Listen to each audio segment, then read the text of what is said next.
Promo signe des temps. tvOS ne voit pas double. L'Apple TV en manque de cœur. La Bible des Apple Store. Très cher sandales. Mardi 15 novembre 2022.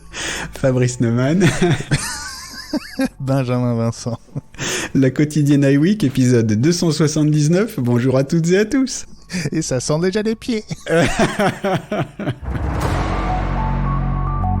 Allez, redevenons sérieux. C'est du jamais vu en termes de promo pour les entreprises sur les Mac pour les petites structures. Jusqu'à 10% de remise sur les MacBook Pro M1 14 et 16 pouces.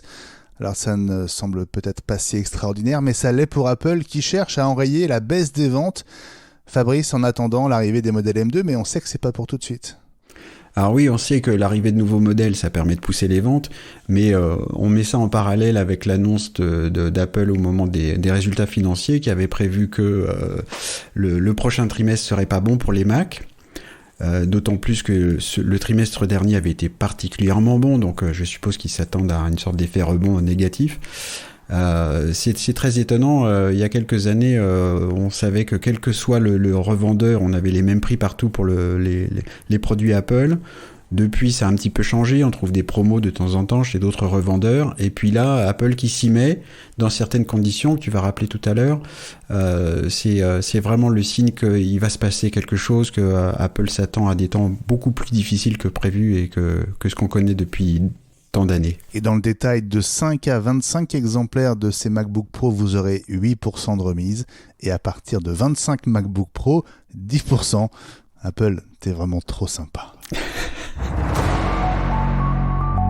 Un bug dans tvOS 16.1. À cause de lui, les nouveaux Apple TV avec 128 Go de stockage croient qu'ils n'en ont que 64 et arrivent à court de place alors qu'il en reste autant de libre.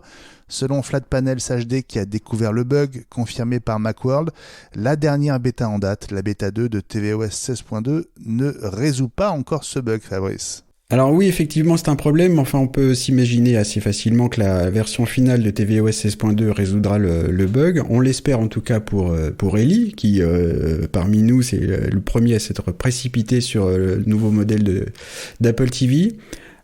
Et puis, en plus, c'est le modèle qu'on avait conseillé à tout le monde, puisqu'avec non seulement il y a 128 Go de stockage, mais en plus, c'est le modèle qui est équipé d'une prise Ethernet et qui peut servir de pont thread pour la domotique. Donc ce serait étonnant que ce ne soit pas corrigé rapidement. Et toujours à propos des nouveaux Apple TV, il semble que le processeur A15 dont ils sont équipés soit légèrement moins puissant que celui des iPhone 13 dont il est issu. Selon le site Flatpanels HD, encore lui, celui de l'Apple TV ne disposerait que de 5 cœurs de calcul contre 6 cœurs pour l'A15 des iPhones. Pour de bonnes raisons, Fabrice, à ton avis ?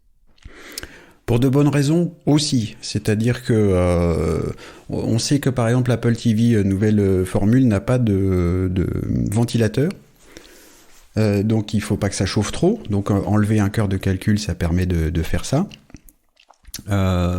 Et puis du coup un cœur en moins ça va pas changer énormément la puissance. On rappelle que le dernier processeur des Apple TV c'était l'A12, donc le saut de puissance par rapport au modèle précédent est quand même très important. Et après, je sais pas si c'est une mauvaise raison, c'est plutôt un peu les deux, c'est-à-dire qu'on peut éventuellement être un petit peu déçu qu'il n'y ait pas la puissance maximale. En même temps, c'est une bonne raison pour Apple de pouvoir utiliser ce qu'on appelle les processeurs, alors on appelle ça en anglais BIND, B-I-2-N-E-D, c'est-à-dire ceux qui ne passent pas tous les tests de qualité en fin de fabrication, et plutôt que de les jeter, mieux vaut les mettre dans l'Apple TV. Comme ça permet de faire un petit peu d'économie pour Apple naturellement, mais aussi d'éviter de gâcher des processeurs qui sont parfaitement fonctionnels. Donc finalement, ça n'a aucune importance. Vous aimez les Apple Store, mais en connaissez-vous vraiment tous les détails ? C'est ce que propose l'appli Façade, créée par Michael Steber, qui liste les quelques 500 Apple Store ouverts dans le monde depuis les tout premiers en 2001. Alors pas question ici de trouver les horaires d'ouverture, d'autant que certains des Apple Store ont été définitivement fermés, comme celui du Carrousel du Louvre à Paris. En revanche, cette base de données ultra complète vous décrit en détail le style de chaque magasin, la liste des services proposés sur place, et même s'ils ont bénéficié d'un redesign et quand. Fabrice, c'est quand même une somme de travail assez impressionnante, non ? C'est absolument étonnant. C'est marrant parce que c'est pas foncièrement intéressant. Parce que, c'est des Apple Store, on en fait toujours tout un foin, en tout cas Apple, quand il y a une ouverture, ce sont souvent des, presque, on va dire, allons-y, des œuvres d'art, parce que ils font vraiment beaucoup d'efforts. Mais c'est ce qui permet de remettre en exergue le pari réussi d'Apple quand ils ont commencé à lancer les Apple Store.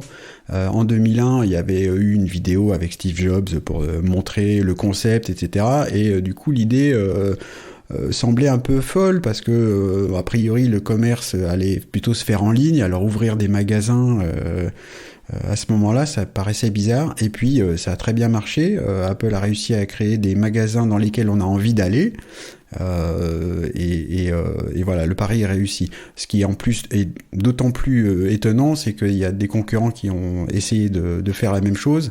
J'ai envie de citer Microsoft, allez, on va taper sur Microsoft un petit peu, qui ont essayé de lancer des magasins, des Microsoft Store, qui en plus avaient ressemblé aux Apple Store, étaient souvent mis en face des Apple Store aux mêmes endroits, et puis les Microsoft Store ont fermé, ça n'existe plus, et les Apple Store continuent de boomer.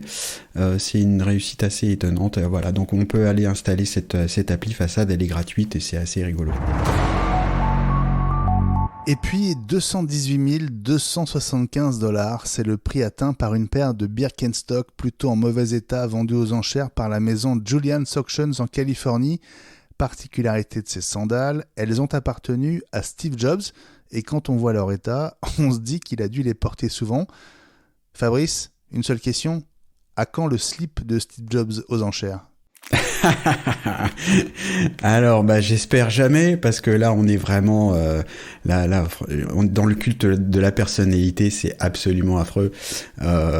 Et les photos, en plus, alors, on a envie de dire, c'est très cher, les sandales sont en super mauvais état, c'est nul. C'est pas la première fois que des objets personnels qui ont appartenu à Steve Jobs ont été mis aux enchères. On en a parlé dans la quotidienne déjà, un Mac SE qui lui a appartenu, un chèque qu'il avait signé de sa main, qui avait pas été encaissé, si je me souviens bien. Le Mac SE, c'était un objet un peu historique intéressant parce qu'il n'avait pas été remis à zéro, donc il y avait les données que Steve Jobs avait utilisées. Là, franchement, des vieilles sandales bonnes à jeter, je vois pas l'intérêt. En revanche, moi j'ai repéré peut-être la bonne raison dans les commentaires d'un article d'Apple Insider qui parlait de la vente. Ouvrons les guillemets, le commentaire disait « Je suppose que cela inclut l'ADN de Steve Jobs ». Je ferme les guillemets. Alors du coup, je me suis pris à imaginer que peut-être que quelqu'un avait l'intention de faire renaître le créateur d'Apple, un peu dans le style Jurassic Park. C'est peut-être la seule bonne raison. Bon, voilà. Bon, bref, on a compris que je ne prends pas ça au sérieux, et j'espère que personne, y compris la personne qui a dépensé 218 000 $ pour ça, je trouve ça complètement fou, quoi. Donc j'espère que ça n'ira pas aussi loin que ce que tu as dit au début. Eh bien, on verra demain, puisque la quotidienne iWeek revient demain, comme tu viens de le dire.